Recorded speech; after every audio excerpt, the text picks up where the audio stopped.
We're good. Okay.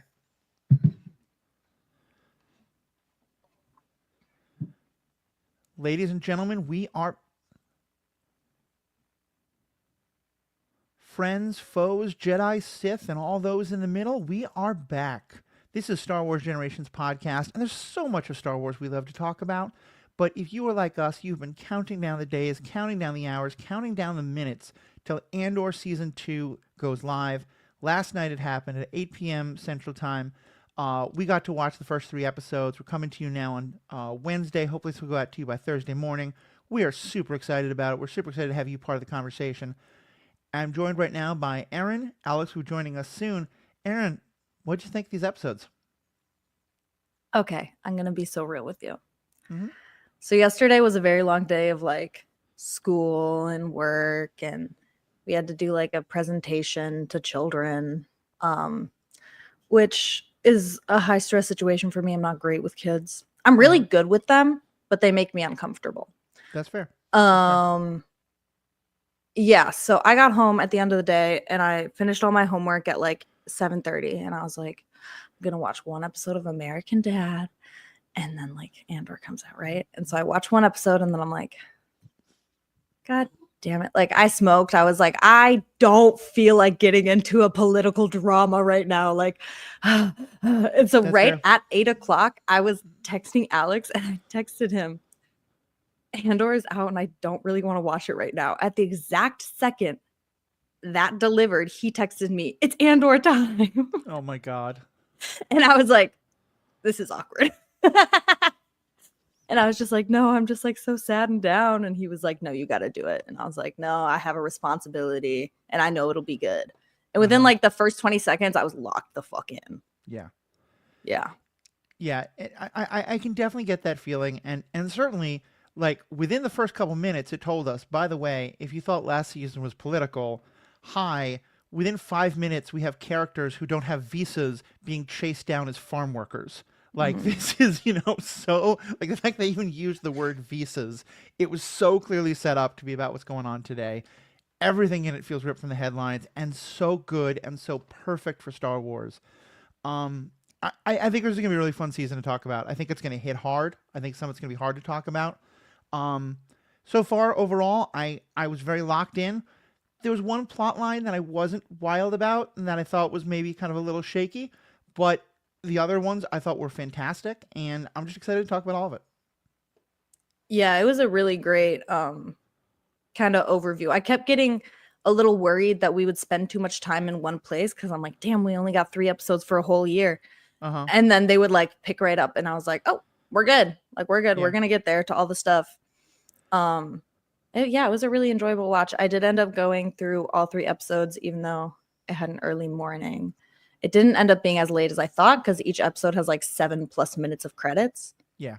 So it says they're much longer than they are, even though 7 minutes isn't a lot of time. You get it. It's girl math. Yeah. It's really like 95, 100 minutes, maybe a little over an hour and a half total for all 3.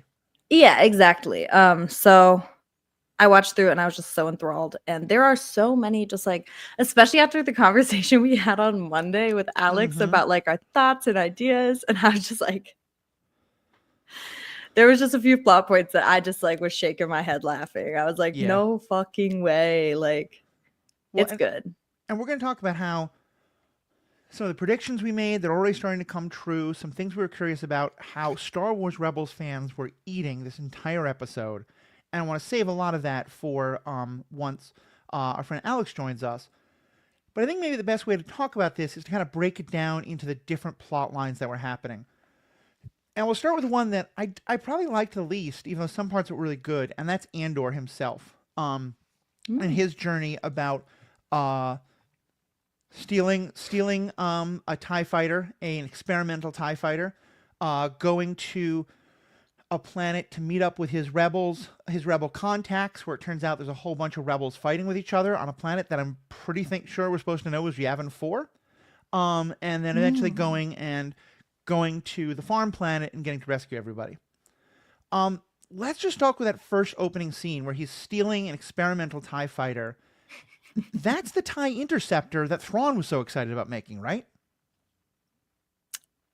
That's not a me question, to be honest with you. I'm Okay. pretty sure Yeah, Alex would probably know better than I, but that was my understanding. Like, yeah. to me, that was the show telling us within like 15 seconds. By the way, we know that this is happening at the same time with Rebels. We're being very conscious of that, and I don't want to get my hopes up, but I think we might get a blue man on screen at some point in time, like because this is that time where we know from both the TV show Rebels and from a lot of the novels that one of the people who's working against Krennic and building the Death Star is Grand Admiral Thrawn, and what he wants to sink all that money into is this TIE Interceptor project, and that's, I'm pretty sure, the ship that Cassian was stealing. Yeah, that's a really sick connection.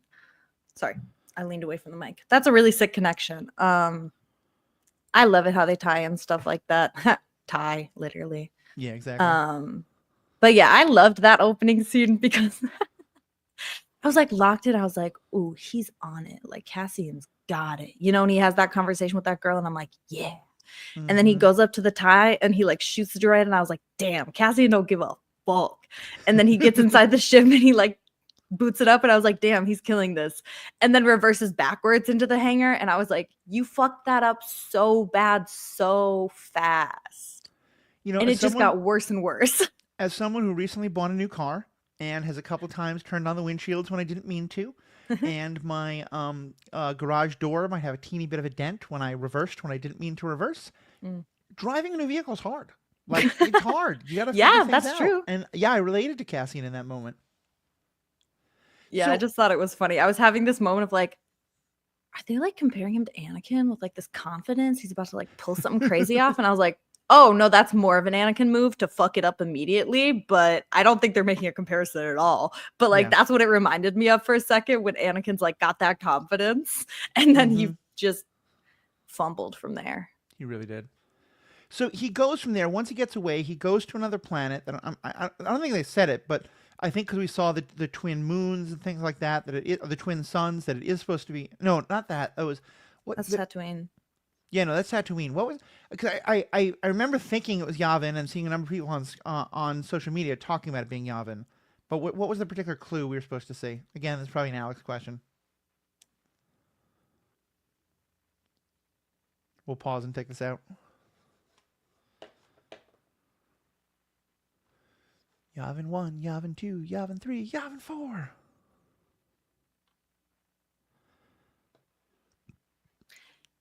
Yes. He crash lands on Yavin 4. Okay. What was it we saw that told us that? Distinctive pyramid structures. That's it. Okay.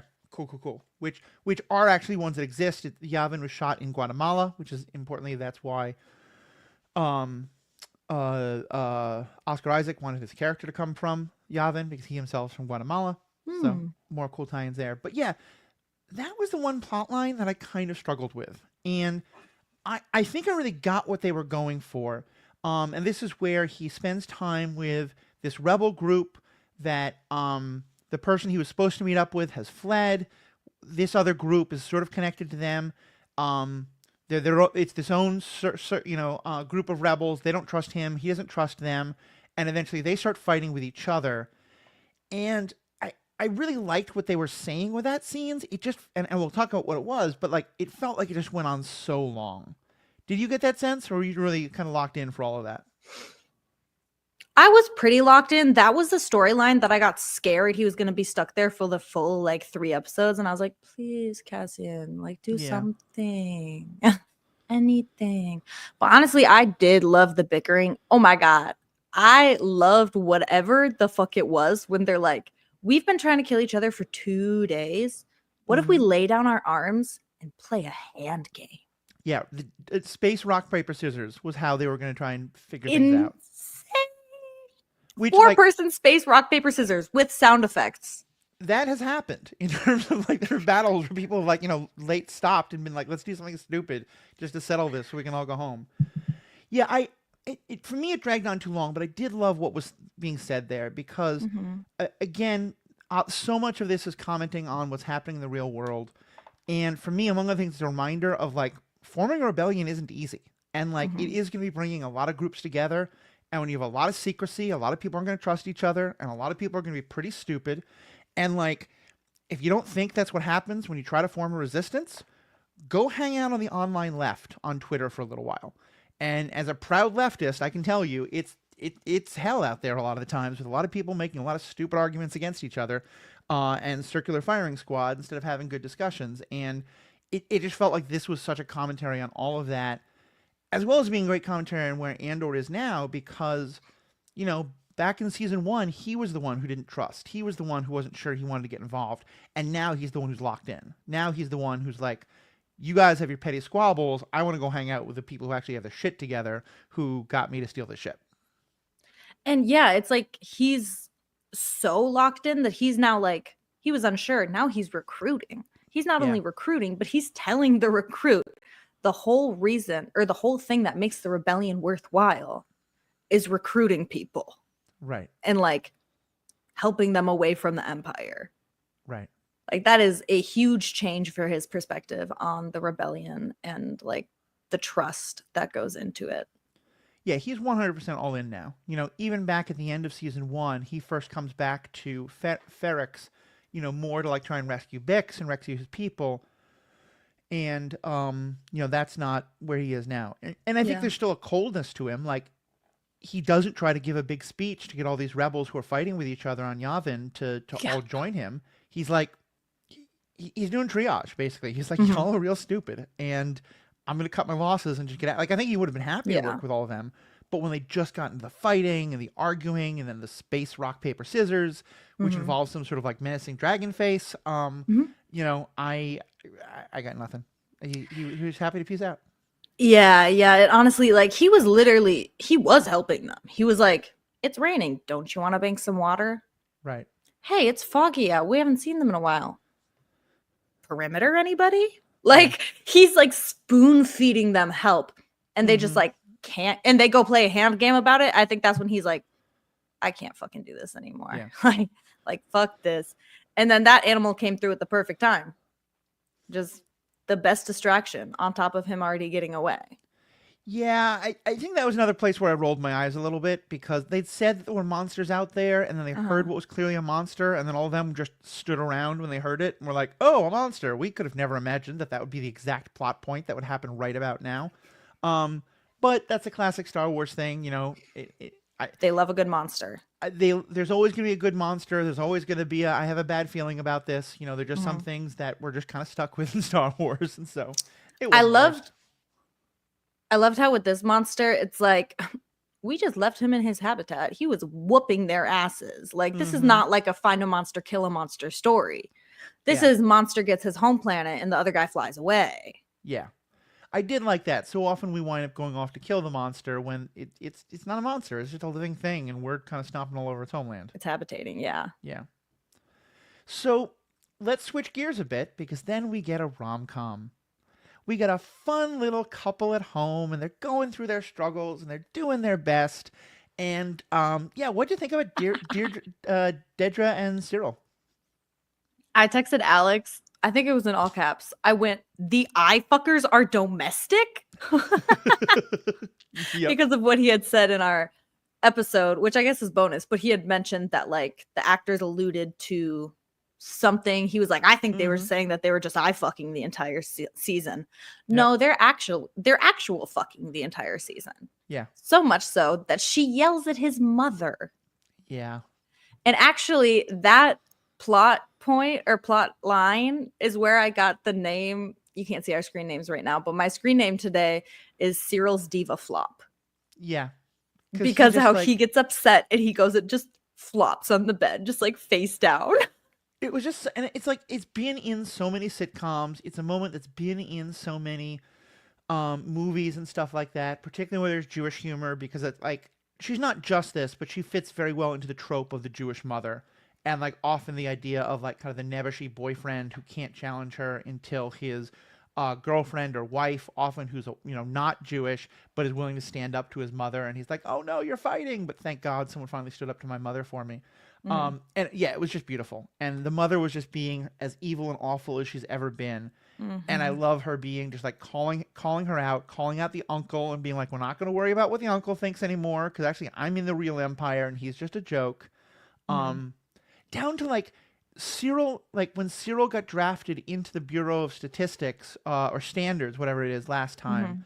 and he got given this ridiculous speech, and he's now also recruiting. He's the one giving that He's exact giving same the speech speech. to the new trainee, even though he's flying off and doing all the security stuff with Dedra. But yeah, he's still in there, and he found a way to hunt down some people who were doing oil stealing shit. Yeah, it's Cyril is a simple man, I feel like. He really is. And their dynamic makes so much sense. Uh huh. Yeah, it Yeah. just does. I You said that they're fucking all through the season. I'm not sure that their romance is gonna last through the next 4 years. Okay. Three more seasons, three You're more right. It's arcs. years. Yeah. Yeah, that's part of why, again, yeah, I had that same feeling of like I wish they hadn't spent quite so much time with those people like just stuck on Yavin, because like, yeah, it's like I want more to happen this year. Mhm. Um, but yeah, so what do you think? Like, why did we need that? Was it just for comic relief, or why do you think those scenes of Deirdre and Cyril were important? I think it's showing that it's like we see Deirdre. That was the first time we saw her. Yes. Uh huh. Yep. Okay. At home, domestic, kind of joking around with her partner, whatever, making plans. And then we also see her telling, I don't know the commander's name, but like, oh no, she says it directly to Krennic. Mm-hmm. She said, "We need Gorman rebels you can depend on to do the wrong thing." Right. When talking about how to basically like jeopardize a planet and their community, Yep. she's like, just wait for the rebels to fuck up and then Yep. stomp on them, basically. And then she goes home and has dinner with her mother-in-law. And so this is why I think those scenes are there, and I want to talk about all the Gorman stuff in a minute because that's really important. It has some great references in Mhm. it too. But I think part of it's there is to show like Andor and the rebels, like they're starving to death. They're trying to figure out how to find anything to eat other than these like rotten food bars and fruits and melons. Mhm. Whereas these people, their life is so hard, their life is so easy street that the hardest thing is like the mother-in-law yelling at them too much. I think it's really Mhm. it felt like a very different tone, and I think that was intentional to be like, this is the very different world. These people they're with the Empire, so they get to have this really nice, comfortable life. Yeah. Yeah, and for me, I kind of feel like it's also like we're gonna if this energy or relationship lasts into the next year, I think we'll see a starker dichotomy or like maybe starker difference between it's like Deirdre being an actual tyrant at work or Mm-hmm. Dedra being a tyrant at work and then going home and having like a normal happy little life. Yeah. And I think it's maybe like commentary on how it's like these people who are, that we would refer to as monsters, like war Mm-hmm. criminals, like in history, it's like, but they just have like a family and a life and like they're just like Yeah. chilling. It's like that's a person too. And I feel like so often we demonize people by being like they're a monster, but it's like, no, that's a person and they have responsibility and they did what they did anyways. There's this wonderful like way of looking at history that I once heard that talks about how at one point in time there were three world leaders, and two of them were like just awful people in their personal lives in a lot of ways. They were constantly cheating on their wives. They were doing all this lying and stuff. And then the third one like had a girlfriend for his entire life, loved dogs and was like really good to dogs the whole time and like did all these nice things. And the two awful ones are Winston Churchill and FDR. And the one who like didn't cheat on his girlfriend at all and was really good with dogs and other things like that was Hitler. Yeah. Like it's like, yeah, we want these monsters to be monsters in all of their life, but in some ways we want that because then we can feel safer. We can think like, wait, no, I am like a decent person, so I could never be part of these terrible things. But actually, yeah, it's we want them to be evil and terrible, but evil can be like the book Banality of Evil is just such an important structure in all this. And I feel like for me, it's like, shit, what were we just saying? That Hitler was good to dogs and Right. um It's the idea of like people want to demonize them, not think of them as people, not think of them as normal, because that could be your neighbor and you'd have no idea. Right. It's like, I think as humans, we want to believe that we can like read situations or catch threats. You know, it's an internal thing. You're always looking for a threat. Right. And like to see people be so, you know, quote, quote, normal, Mm-hmm. and then what they are at work or what they are elsewhere, I think is like intentional as well. Yeah. I would say, yeah. Yeah, because it's that it could be your neighbor, it could be you. You know, it's Mhm. I think people we want to think like we will know a monster when we see them, but the reality Exactly. is no, it's just that's not how that works. Well, and so let's now go into the other part of Deirdre's story. Is it Dedra? Dedra. Dedra, thank you. And yeah, because she's part of this ISB meeting where they're meeting with Krennic, and they need to get these resources off of Gorman, and so they have to figure out a way to deal with the fact that the people like are living there and stuff. Did you catch why? Let me actually not ask you like that. It's kind of annoying. I don't mean to be like that. Let me back up. And one of the first things I think is important to mention is for people who like if the name Gorman is ringing a bell in Rebels when Mon Mothma goes on the run, the thing that she did that really angered everyone was speaking out against the Empire's abuse of Gorman. No, I never would have caught that as Yeah. someone who's only seen Rebels once. Damn. Yeah, it rang a bell and I did some digging. And the other one, this was pointed out to me, I would not have caught it. But there's a character, I think his name is Erskine. It's something like that. But he's one of the people who's helping Mothma escape in Rebels, animated. And that character was introduced in live action. Oh, that's So cool. we were wondering if that escape was going to happen. I think we were definitely setting that up. Mm-hmm. But yeah, what'd you think of the whole thing about the Empire like introducing us first by this like, you know, a happy little planet that has this great weaving because these cute little spiders, and oh by the way, we're going to destroy the whole world because we need to get the fuel that's under the soil. I mean, at the start of the scene, I thought it was like really funny. I was like, he's trolling them. Like he's trolling. He's waiting to see who says what the fuck is this first, so he can make an example of them. Like Yeah. he's trolling the shit out of these people. And then he just stopped it and went on his rant anyways. And then it got a lot less funny and trolly. But I just thought it was wild. That storyline is very interesting. Just like how so many people were so obviously uncomfortable, but just like the way the admiral or the way the higher up says to Dedra later is like, were you invited to the meeting? Then you accepted the job. Right. Like there's no saying no to this. Yeah. Like you're gonna do it. Yeah. And I just thought everything about it was structured so interestingly. Again, yeah. And again, I don't want to make this all just about the political references, but I think if you don't talk about them, you're missing part of the show because it's very intentional. You know, the idea that it starts out with we need energy independence. And the way they're doing that is by literally just taking energy from other people. Like, if that's not, you know, sounds relevant to you in today's world, like you're really not paying attention. And this whole idea they have of like, well, we'll hurt their local culture, we'll hurt them, but we just have to do it. And then the attitude of, first of all, one of the things they establish is that the reason they have to do this is because Gorman is a well-known planet. People like to buy their stuff. People know Gorman. Because in another plot line that we'll get to in a minute, we're seeing like, you know, these farmers on Outer Rim worlds being totally abused and treated terribly, and no one cares. But because now they're going to do it to a planet that everyone cares about, now not only do we have to worry about that, but we have to figure out a way to justify it. And just the cynicism of we have to create a reason why we need to do this to these people to make these people less sympathetic, all of that. That was in some ways one of the hardest, not the hardest, we'll get to that for sure, but one of the hardest parts to watch for me because it just felt so real and so cynical and so very much like, yeah, I believe it in Star Wars because it happens in our own world. Yeah.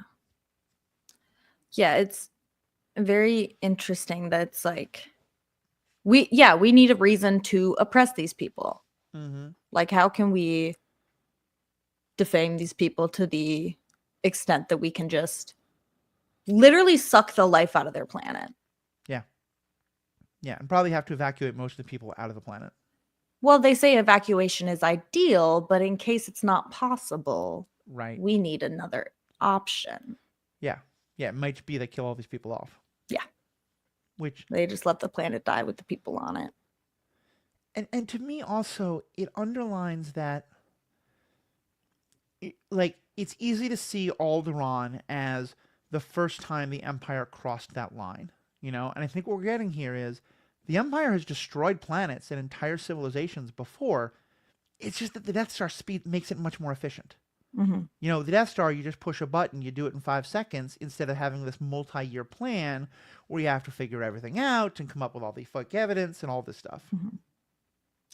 Yeah. No, you're so right. It's like, it's just showing us the underbelly of the Empire, basically, Right. and how it got to where. Because it's like coming into Star Wars, you know, cold, knowing nothing about it. It's like, how does a dictatorship get to the point of like, let's blow up planets? Like, that's Right. the only way people will listen. But it's like, it shows the progression of the abuse of power and just abuse of people's and resources, and how it gets to the point that it's displayed on screen. And I think I really like the backfilling Star Wars is able to do Mm-hmm. these days to 100%. enhance the original, not enhance the original trilogy because they're amazing as is, but it's like to add, I mean, yeah, just backstory. Yeah, it adds depth. I think there's nothing wrong with Yeah, that. add some depth and add some context for certain things. Mm-hmm.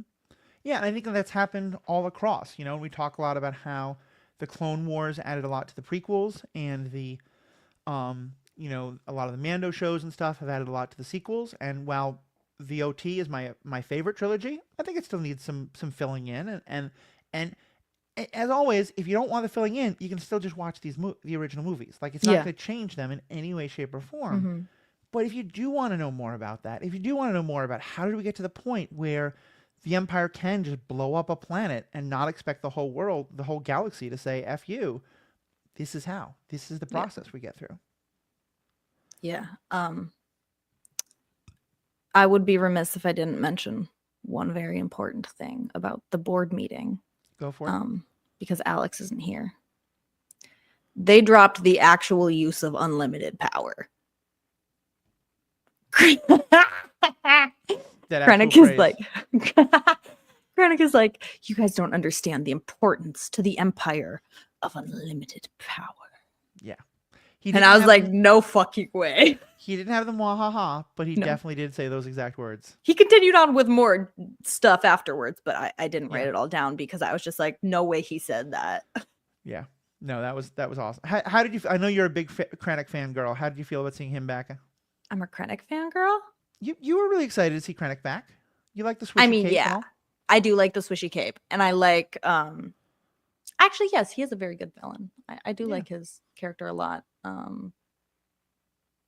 Love it. I can't wait to see him get stomped on. Mm-hmm. Hopefully later this season, a little politically. Right. However, I might just have to watch Rogue One again. I mean, I think there's no way we don't watch Rogue One after watching the end of Andor. Like, correct. They've said we should do exactly that. And I think it's going to be perfect. Yeah. And yeah, I think one of the things that I like is part of what we're seeing is that there's all sorts of different reasons why people go along with the Empire. You know, you've got the true believers, people like Cyril, who really are just like, yeah, I think this is going to be good for everyone. You've got people like Dedra, who are really about like, they want authority and power. And I think they believe in the Empire, but also like they want to have their own little piece of it. And then you've got people who are just kind of like, they're all very scared to go along with it. And this is going to cross connect a little bit, but you talked about all the different people who were so afraid during that meeting, but they were still not going to question it. We just did a superhero ethics episode about the book Sunrise on the Reaping, the new Hunger Games books. But one of the major themes of that is the importance of compliance for fascism and authoritarianism to take over. And then all the people who, yeah, they're scared out of their minds, but because of that fear, they go along with it and they don't stand up. They don't say, no, this is wrong, that they're part of what lets all the terrible things happen. And we have to wrestle with that, not just point fingers, but say, how are we all doing that? That's exactly what we're seeing in that meeting. You know, all those people who are it seems like most of them are like, this is further than we thought we were going to go. This is not Mm-hmm. okay. But none of them speak up. They're Mm-hmm. all just like holding that fear inside. And even there were a few of them that asked like very, very careful questions about it Yeah. that like signaled to discomfort, but like came off as productive to the project. Yeah. Like these people are thinking before they speak. Yeah. Well, because they've probably seen what happens to people who don't, and they Yeah. just disappear. You know, Mm-hmm. I think we're not quite into the Vader will force choke you in the middle of a meeting. Like I am kind of curious where at this point in time he fits in the Imperial structures, and like if he does Mm-hmm. show up randomly, or if that's really just kind of starts in A New Hope. But Yeah. yeah, I think even through the Emperor, people know that like disloyalty is gonna get you in real trouble. Yeah. So let's talk about the farmers. Um, Probably where we see most. Uh,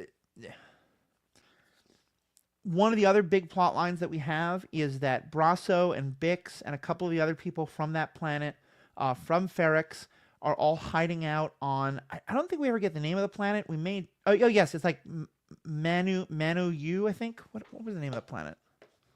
Hold on. It's the planet that they're planning to build an armory on, I thought. Yeah.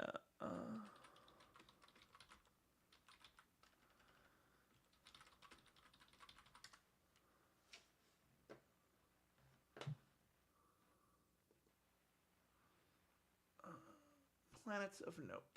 Canary is where he's from. Ferrix. Morlana 1. Minor Rao. Mm. Okay, then never mind. I don't know if that's where they said they were going to build.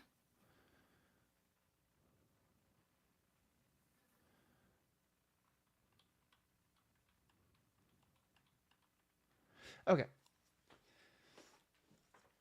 So yeah, so Brasso and Bix and a couple of the others from Ferrix have all found themselves on this planet called Minu Rao, that is kind of like the breadbasket for the Empire. And it's, you know, they love biomes. This one seems to be covered entirely by wheat. That's pretty much all we ever see. I'm sure there's some other things on the planet, but that's mostly what it is, and a few buildings.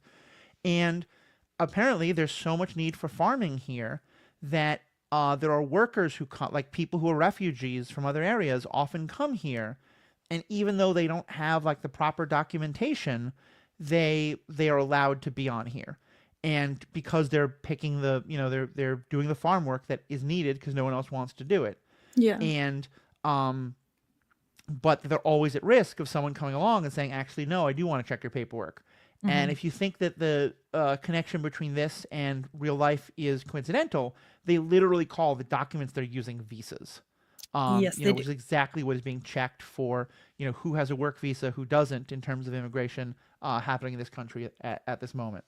So, yeah, what do you think just in terms of that initial setup of what we saw and of, you know, Brasso and all them basically being undocumented farm workers? Um,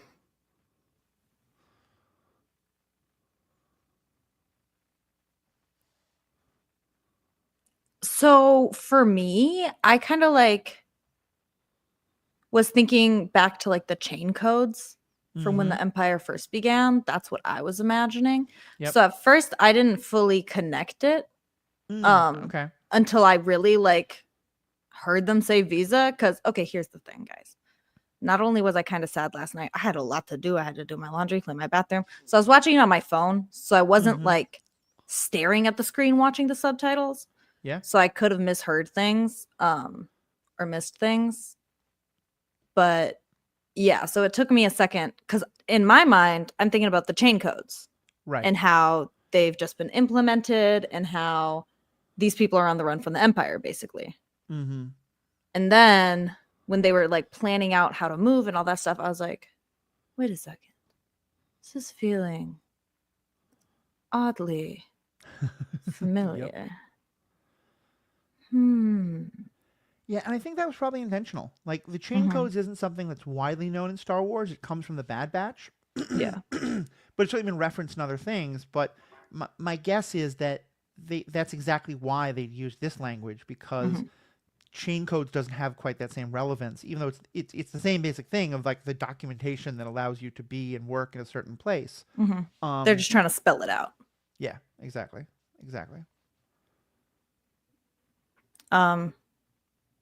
But yeah, I don't know. It was that whole thing was just like a lot of anxiety to watch and Yeah. stress. Every aspect of it. I feel so bad for that guy Mel. I don't know his full name, but I think they referred to him as Mel. And that chick he was dating. Yeah, they have. It's interesting how they kind of hit a lot of the tropes of that kind of storytelling, you know, and that there's the sweet, nice white girl who's the daughter of the rich farmer who is dating The young love. yeah, the undocumented guy, and they have to separate at the end. And I really thought one of them was going to die, and I was kind of glad at least that they didn't. Me too. Also, I thought at first it seemed like the storyline was going to be that her parents turned them all in. Yeah. But at the end, you see this moment pass between Brasso and him that they've actually been like helping to harbor these people. And when the Imperials catch Brasso, he has a chance to turn the rest of them in, and he doesn't. And it's this kind of like really nice, noble moment of Brasso, like recognizing like, yeah, they're in a more privileged position, but also they're just as much at risk as I am, and I don't need to take them down with me. Yeah, okay, yeah. I didn't quite catch that look. I was just like, damn, this guy fucking sucks. Because that was her dad, right? Yeah. That was her Yeah, dad. I was like, damn. The hell? And we now have an Alex with us. Hi. Welcome. We are talking about visas. Yeah, we're talking about the excitement on Manu Rao, where Brasso and some others are undocumented farm workers whose visas are being checked by the Imperials in a situation that has no bearing on modern day at all. What do you think of that plotline? Very very true to the current state of the world. It's actually funny, not funny, I guess sardonic is a better word, but them asking about like checking visas, that happens in that first episode, second episode. I think both. Yeah, I think it's mentioned in the first episode, and that was the episode we got to see at Celebration. And right after that panel, I got in line for the Ahsoka panel, and immediately around me were 2 Italians, an Argentine, and a German. We were all talking about how ridiculously like true to the times that moment was, and how it was like we're all like, yeah, it's like scary to just exist right now, and like the fascism that exists in the world is like being just put on full display in this show. And it was just really interesting to hear different people's perspectives on it, but we all agreed that like the show has matured and changed to kind of change with the times that have become unfortunately even darker since 2022-3, whenever this first season came out. Right. But yeah, it definitely struck a chord because it's scary out there, dude. I mean, there's reports of that happening in America now. People just ICE agents on trains checking people's citizenship. Yep, very much so. And then we get to probably, I think, from what I've heard, one of the most controversial scenes of these 3 episodes, but one that's very powerful, where an Imperial officer finds Bix, and at first starts kind of like implying that like, hey, if she's nice to him sexually, then he will overlook her being undocumented, kind of offering kind of like the gentle side of sexual coercion. And then when that doesn't work, it just straight up becomes a physical attempt. How'd you guys think about that scene? I was really scared with where it was going because I wasn't sure what she would do. Right. To be honest with you. Like, I didn't know where her trauma would take her in that moment, whether it would be fight or freeze. Right. And I was just not sure how far they were going to go. Right. Because for those who don't remember, Bix has been not just like traumatized by the Empire in general, but she was specifically tortured by Dedra and the ISB for information about Andor. So she's already been through the ringer before this. Yeah. Yeah. And then she beat the shit out of him. Yeah. Pretty sure she kills him. Yes. Yeah. When she hit him in the head with that thing, and there was like that extra thunk, I was like, ooh, that's a death blow. He's dead. He's very dead. He's a goner. And then he stood up a little bit and wandered around. She hit him again. Hell yeah. I mean, got what he deserved. And then he walked out of the hut and fell and snapped his neck when he hit something. Hell yeah. Oh, I just thought he was already like he was dead. Oh, he was upon for sure arrival. dead, but like the way his head hit, like Oh, that fair. just like Yeah. Just, as a medical person, I was gonna that say, would have also done fatal. This is an official opinion of a nursing student. yes, very high credentials, guys. we declare him dead at that point. Yeah, I know there's been some pushback, some folks saying like, oh, because she specifically names it a rape that he attempted Mhm. when she's talking to another character, and that a lot of people were clutching their pearls about this.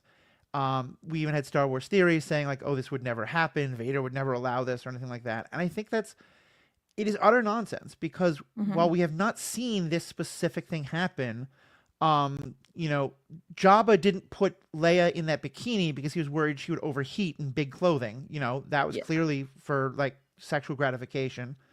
And to me, one of what that scene showed to me wasn't like, oh, there's this imperial policy of like everyone go forward and like, you know, sexually assault where you can.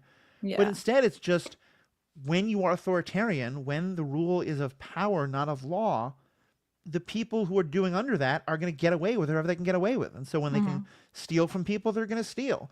And if they're the kind of horrible person who wants to try and assault Bix like that, that's what they're going to do.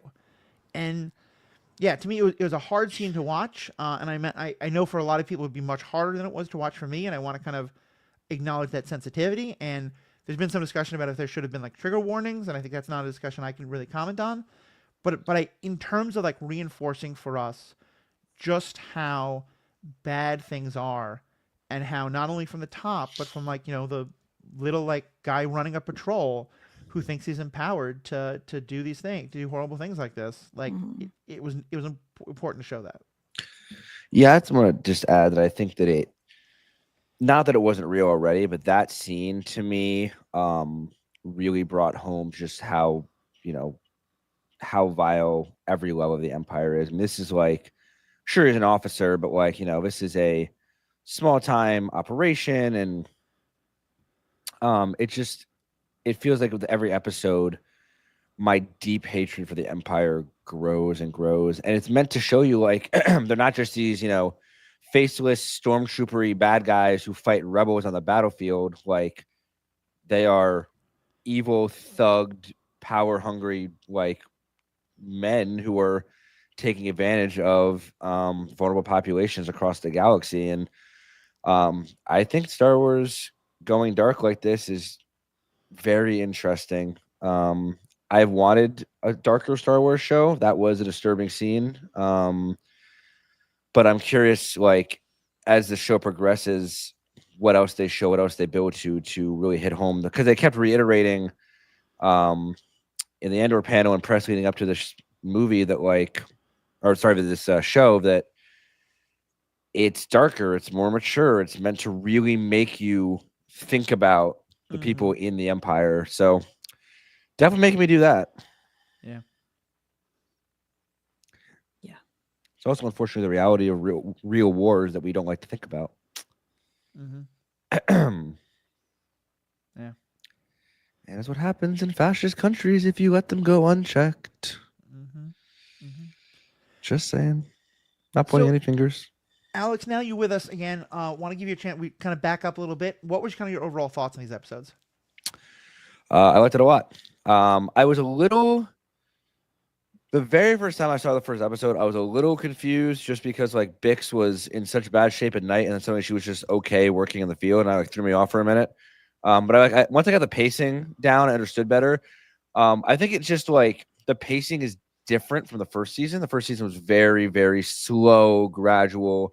I mean, every episode was like a matter of hours versus, you know, these episodes are meant to be like 3 episodes for a year. But I thought that overall it was really strong. I was really, really into the into that's the loose word, but like the wedding stuff with Mon Mothma was fascinating. That was That's the one most of the interesting plot lines we part. haven't gotten to yet. That's the most interesting plot line to me in the entire first 3 episodes. Oh. That was heartbreaking, fascinating. It was a study of the uber wealthy in a fascist regime, all in one.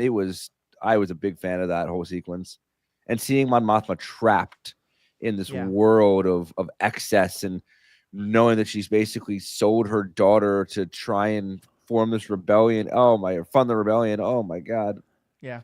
Yeah, we'll have a lot to say about that.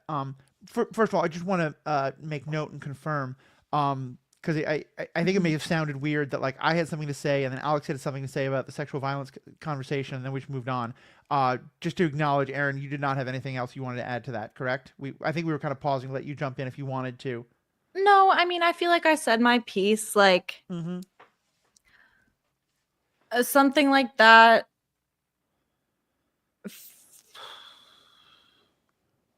It goes into what I mentioned to you earlier, Matthew, about hoping you can always spot a monster. Yeah.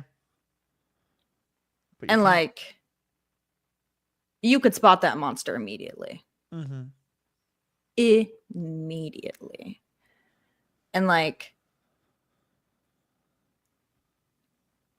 yeah, it's just interesting to think about.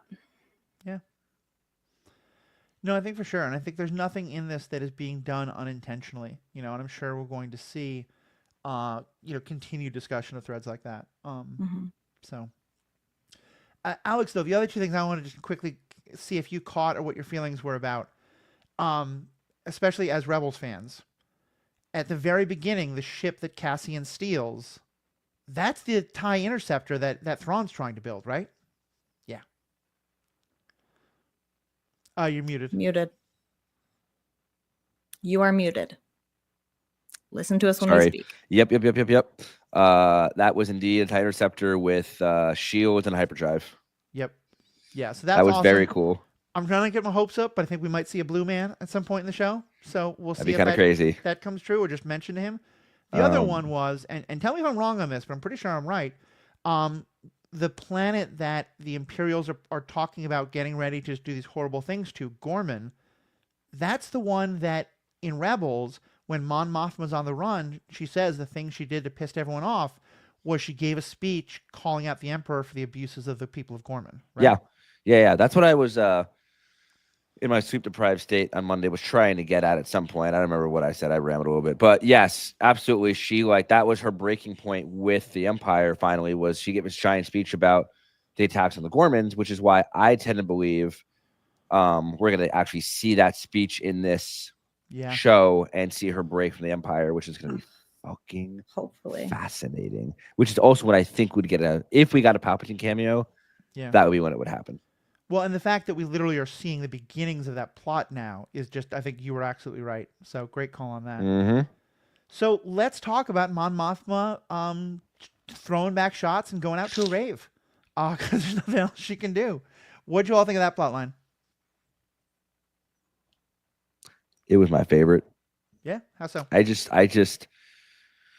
felt so deeply for Mon Mothma, and it was fascinating for on multiple levels for me. Like, one, if you strip everything else away, just seeing the cultural traditions of Chandrila by itself without all the undertones, really interesting. It was just really weird, fascinating. I like that they built this entire world around that.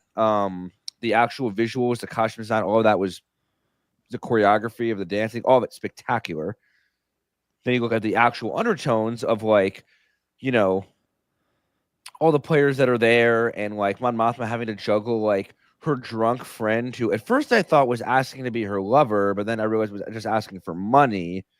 I definitely had no idea what was going on, and then I thought he was asking for both. I also thought at the beginning I thought he was asking, basically, I'm being underappreciated. I thought he was asking for sex, and then I was like, oh no, he's asking for money. Excuse me. It wasn't overly clear, but her dealing with that, literally trying to tell her daughter you don't have to do this, it's okay, and her being I wish you were drunk, just that was her cold as hell. Daughter fucking just destroying her husband being so where's your lover? I mean, this one's being attacked from everyone on all. She has no one, and yet she perseveres. She pushes forward, she moves forward, and just seeing though her kind of resign herself to her daughter partaking in all of this and just kind of being indoctrinated in it was like an out of body experience. And the cutting and the way they interplayed the drunken dancing with the battle on that farm world and like the deaths of people, like people were getting killed, and then you cut back to my Mothma dancing drunkenly. It was just, I think Tony Gilroy wrote that expertly. Yeah, I thought it was so well done. And we didn't even comment on the death of Brasso, which was also so like I figure we're gonna have someone important die in every one of these weekly arcs, but that one hit really hard. But yeah, Can I ask a quick question, Matthew, about that? I couldn't tell if I was being dumb or not, and I want to know what you both. Is the implication that Andor accidentally shot him, or I feel like he did. I couldn't. I don't know, but I rewatched the scene 3 times, and I cannot tell if the implication is he accidentally killed him or he was killed by the Imperials and Andor just saw it later. I'm curious what you both thought. I'm sorry to interrupt you. Yeah, Aaron, go ahead if you had thoughts. I just couldn't tell. Once again, I was doing some cleaning and I was watching it on my phone, so it wasn't very big for me. And since it was getting late and I had clinical this morning, I didn't want to replay anything. I was like, if I have time tomorrow, I'll go through it. I didn't, sorry. But yeah, I wasn't sure. I was like, I definitely need to watch that again at some point. I was actually excited to talk to you guys. I was hoping one of you knew if he was like, had fallen off the thing and just like what happened? Like, was he shot by a stormtrooper? I don't know. And I think it wasn't clear. And I think maybe that was on purpose. Yeah, I didn't know what happened, but I think we're supposed to think that it's enough of a possibility that Andor feels distinctly guilty about it. Because also, even if it wasn't him who actually shot him, it was him kind of like breaking it all up that caused Brasso to grab the speeder and run for it. And maybe he was going to die anyway, but like he certainly got killed as part of that escape attempt. So I think, yeah, it was Andor thinking that like either directly or indirectly he is responsible for Brasso's death. And I think like we know how much guilt he's carrying. That's a plot line that comes out in Rogue One. So I think this is definitely going to be a big part of that. Yeah. That makes sense. Yeah. Okay. I'm glad you guys brought up kind of the parallel between the battle and the party, because I was watching it again. It's late. I had a little smoke, and I'm like, "Are they for real right now?" Like they're showing the squad in the like ship, like sobbing and clutching onto each other. I don't know if it was that dramatic, but that was the vibes it was giving. Yeah. And then it's like Chandrillan, like EDM music. It's like, and they're like, and I texted Alex about that. I was like, the Chandrillan party music while the squad mourns Brazzo's death was dastardly. Like that was out of control. And I think that was very intentional. And I think it was supposed to be, we were talking earlier about how the little sitcom of Dedra and Cyril and his mother kind of undercut that, like, they have a much more comfortable life. And I think this is supposed to show that, like, yeah, Mon does have a much more comfortable and much more safe life in some ways, but also all the secrets that she's having to keep. Her cousin seeing her girlfriend just out of the corner of her eye for that one moment as the driver who's going to go off and take Tay and probably kill him. But, the idea that basically her relationship has been lost because that she's more focused on the rebellion than on keeping that relationship. Like, yeah, I think that scene was really meant to be heartbreaking for the Mothma family, for both of them. Absolutely. I do have a quick question while we're on the subject of Tay, Mr. Banker Drunk Man, Mr. Maybe Wants to Fuck Man. Yes. Is that the guy that she started a rumor about sleeping with during Mask of Fear? I also was trying to think of that, and I could not remember. I believe it is, yes. I only have the audiobook, so I couldn't like go back and look. I believe it is, listeners. If you remember more, and I will try and check it for next episode, but I believe it is, yeah. It's like I don't really recognize the last name, but I could swear to God that was the first name. Yeah. I think it was. Either way, it's supposed to all be connected. And I think, and I want to hear from more folks. I really want to hear from Danielle, written in the Star Wars, has been on this podcast a bunch, because, we talked with her a lot about the whole topic of indigeneity and how, like, the world that Cassian and his sister comes from is portrayed as, like, they don't speak Galactic Basic. They're very much portrayed as kind of indigenous, less less cultured by our very specifically biased eyes, and I think definitely to what's his adopted mother's name? It's not Mothma. It's Marva. Marva. Thank you. To her eyes, she kind of sees them as like noble primitives or something like that. But at the same time, this episode was a lot about Chandrillan indigenousness.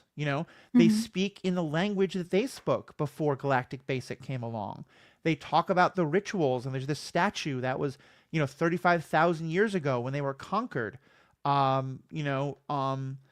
this stuff that's all about their ancient history and their ancient culture. I think that was a very interesting comment on how, like, in our own world, like, the indigeneity of folks is looked on a lot nicer than it is of brown folks and the like. And that's, I think, again, I think at this point, we have to assume, like, there's nothing that's coincidental in this show. Like, Tony Gilroy is very aware of everything that he's doing, everything the writer's room is doing. And so just focusing so much on this being, like, a native ritual of Chandrilla, like pre-Republic, felt very intentional. Yeah. I thought it was really interesting, all the kind of lore we were getting there. And also the way that, what's her husband's name? Oh, Perrin. Perrin, thank you. The way Perrin, like, is joking through the ceremony. Yeah.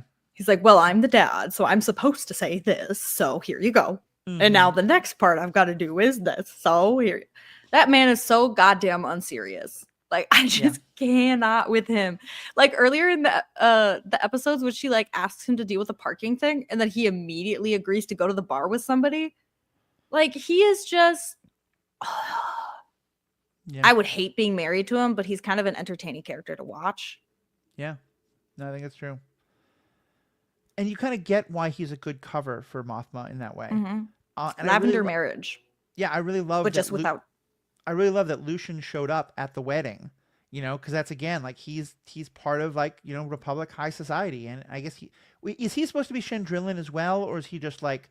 No, I don't think Luthen is Chandrillan. No, I think Luthen is just. He's just an art dealer. I think he's just like a collector of artifacts and and he's friends with their fans. Friends with all of, like, the high end communities across the rich inner core is my understanding. I think we know, like, nothing about Luthen's background. Yeah, that's my vibe. But I did know. That's what I remember. I will note that in the Andor panel, they said we will learn more about it in this show this season. So we'll find something out. That'll be kind of cool. I don't want this to go too long. There's going to be so much for us to talk about with every episode. But let me just ask you, Alex, because this is something I commented on in the beginning. Yeah. What did you think of Rock, Paper, Scissors World? We know that it's Yavin. My comment was that I thought it was really important to show, like, the idioticness of rebels sometimes. The way, even when you're fighting the best of causes, you can fight with each other. You cannot trust each other. But my feeling was it kind of dragged. Like, there's a point where I was like, okay, I get it. They're all stupid. Yeah. Andor's trapped. Can we move beyond this? Yeah. So I saw it kind of similarly. To me, it evoked things I've seen and studied about, like some of the Vietnam Wars were like, or in Vietnam. Jesus, I'm gonna say that again. Sorry. For me, it evoked some things I'd seen and read about the Vietnam War, where, like, soldiers would, like, not know who to trust, and they would turn on each other, and it would just be very scary. And, like, I think it was meant to, like, make you realize that, especially in the early days of the rebellion, like, it wasn't well organized. I mean, it was a bunch of people that were scared and brave at the same time. But I also agree that, like, after a point, I was like, okay, like, why are we still here? What? Andor, you could just escape, brother. Like, what? This is. It felt a little silly. I also was, like, very shook when it was just Yavin. I was like, oh, that's just Yavin. All right. That was really random. And, like, are they just there now? Are they gonna get eaten by the animals and that's just it? Like, are they gonna come back later? Like, I was just a little confused about what the whole point of that was, besides just a plot device to keep Andor from being able to get to his objective sooner than later. That's what I was gonna say, is I feel like it definitely plays a purpose of giving him something to do so Mhm. that they can play out the really in-depth story that's happening on, you said it was Mina Rao? Yeah. So that they have the time to address all these really like big topics still like in a very well done way rather than rushing through that so that Cassian's Mhm. not stuck here for 2.5 episodes or however long. Yeah. That makes Um, sense. So yeah, I can understand why they did it. I said at the start of the episode, like this story arc didn't bother me too much. I just kind of like went along with it. Mhm. I thought it was really funny, Alex, the way he was like spoon feeding them survival tips. Yeah, just slowly. It's like I think it was meant to show you that like Andor does know a lot. He can stay calm in Right. these situations. But it was like it again. It felt true to what war is like, but it felt Yeah. like I didn't need to see it for 3 episodes. Yeah. I think it's fair. But I think also Um, you're right that like they didn't really have anything else for him to do. Like I think it would they could have thrown in one more stop for him, but Yeah. I have one question before we end, and my one question is, Matthew, you asked me on Monday, or you said to me on Monday that you were cautiously optimistic, and the last time you felt this way about a show, Daredevil crushed you. Just from these 3 episodes, do you feeling good? You feeling bad? You feeling okay? I'm feeling good. I'm Okay. definitely feeling good. I think about the middle of episode 1 when we maybe towards the end of episode 1 when we got into that well, I just gave him that planet, but we know now it's Yavin 4. But he got to that planet with the idiot rebels, and that scene was going on. I was like, this. It that felt distinctly unlike the quality of season 1. And I think that's an incredibly high bar to measure it against. And I think like had it been almost any other show, I probably wouldn't have minded. But I think at that point I was starting to kind of gear myself up for, you know what? That's okay. It's still gonna be an interesting show. It's hard to catch lightning in a bottle twice. This will be fine. But then by middle of episode 3, I was like, okay, no, we're back to everything being just as amazing. So yeah, it was a little bit of a roller coaster ride, but we got there. Yeah, and to be fair, the first time I saw Andor season 1, I thought the first few episodes were like a little bit too slow for me, and it took me like till episode 3 to really like be in it. So I appreciate them releasing 3 at a time, and I'm excited to see where the next year goes. Yeah, I definitely think if we'd gone to the end of episode 1, I would have been a little bit weary and Yeah, down for episode I would 2. agree, So and that's great. what kind of the vibe I got when I watched it Celebration too. Everyone was like really excited. Then everyone was like, "Wait, what just happened at the end of episode Yeah. 1?" That was a little like, and we're like, "Wait, like we need more now." And then we weren't given more, and we're like, "Wait, what just happened?" But it's all Yeah. good now. We're fine. Exactly. All right, Aaron got Aaron, some any last beautiful questions or light. comments for us before we wrap up? Isn't that a nice light I get through my apartment? Yeah, my nice light gets my nice light is being blocked by a shade because I don't want it in my eyes. Oh, can't relate. For a while, you have like half your face in shadow right now. It Yeah. legit makes you look like a Star Wars alien. Oh, thanks. Yeah. Use my Shit, knowledge. I did have something beg you. to say. Oh, I looked it up. I am pretty sure Tay Colma is not the person who's Okay. rumored to be, because the person who's rumored to be her lover, I think, is someone she had like dated in the past, whereas Tay is just said to be like a childhood friend. Okay. So basically, the rumors are going around that Mon Mothma is like sweeping with multiple men at this point. She just fucking. I mean, she's All a right. powerful woman, of Yeah. course. Like that's that's how. But no one they're trying bats to an That's take how eye. the rumors work. Yeah. Mhm. So, all right. Well, thank you both so much. To our listeners, thank you. Let us know what you think. Want to hear all your thoughts and theories before the next set of episodes. Live long and prosper. Stay classy, Chandrilla. We need Gorman rebels you can depend on to do the wrong thing. Yeah, why do I think those rebels on Yavin are about to take a trip to Gorman? All right. Peace out, everyone. Bye, y'all.